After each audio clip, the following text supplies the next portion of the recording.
Pour dessiner un bassin versant avec SWMM, donc je vais zoomer un petit peu. Donc ici, avec l'outil Pan, pardon, donc avec cet outil, quand je repasse la souris, voilà, Pan the Map.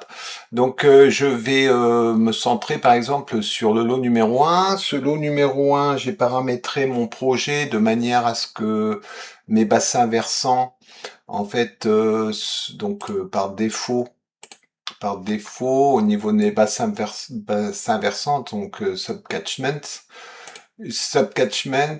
je les ai, j'ai une surface ici qui est de 5 hectares en fait, mais je vais faire une mesure en auto-length on. Donc vis-à-vis de mon fond de plan qui est à la bonne échelle, donc je vais choisir subcatchment. Donc je cherche un petit peu. Donc ici, ajouter un bassin versant.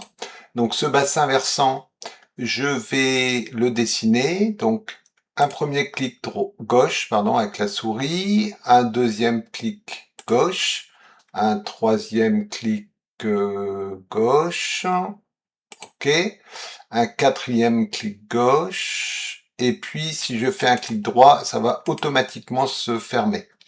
Donc quand je regarde le lot 1, quand je regarde sa surface, donc il est de 0,06 hectares, c'est-à-dire à peu près 608 mètres carrés. Donc vous avez avec AutoLength une surface qui est automatique. Maintenant, ce bassin versant, si je souhaite que ce bassin versant se déverse par exemple dans le nœud REPL10, dans le regard REPL10, donc celui-ci. Donc je fais, alors échappe, donc je fais un clic droit, droit. Non, c'est pas ça. Alors, nœud de sortie. Donc le nœud de sortie, je vais indiquer que je vais sur REPL2. Alors, où est-ce que c'est? Le nœud de sortie. Ah ben voilà. REPL1. EPL10, pardon.